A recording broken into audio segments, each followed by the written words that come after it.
دلوقتي في أهم ميدان في مصر، مش في العاصمة بس، ميدان الحي المالي والحكومي. لو حضرتك مش هتشتري في الميدان ده وهو دلوقتي لسه أندر كونستراكشن والأسعار فيه بتعلى بصورة قوية جدا والإنشاءات زي ما حضرتك ما شايفها قدامك، طب هتشتري فيه إمتى؟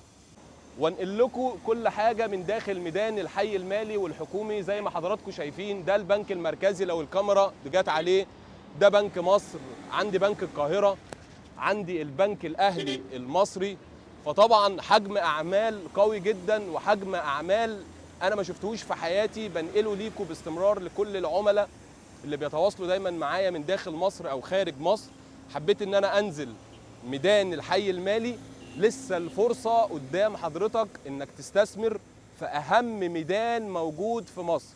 هات لي ميدان موجود في مصر موجود فيه هيئة البريد المصري، أبراج البورصة، البنك المركزي، بنك مصر، بنك القاهرة، البنك الأهلي، كل البنوك وكل الفروع الرئيسية الخاصة بالبنوك، سواء كانت البنوك دي أجنبية أو مصرية، موجودة في المنطقة دي. دي أول منطقة هتشتغل في العاصمة الإدارية، دي أول منطقة. قريبا جدا الدولة إن شاء الله هتعمل أكبر افتتاح كل دول العالم هتشوفه للمنطقة الحكومية وللمنطقة الخاصة بالبنوك. اللي محتاج إنه يعرف تفاصيل أكتر عن أهم المشروعات اللي موجودة في الحي المالي والحكومي يقدر يكلمني على رقم تليفوني. أنا إسلام الشاعر، وأتمنى دايما إن أنا أكون بوضح لكم كل الجديد داخل العاصمة، وأكون فعلا برشح مشاريع على أعلى مستوى. وأنا ضامن إن شاء الله بأمرك يا رب إن كل مشروع برشحه لكل العملاء عندي إن شاء الله هيكون الاستثمار فيه ناجح جدا.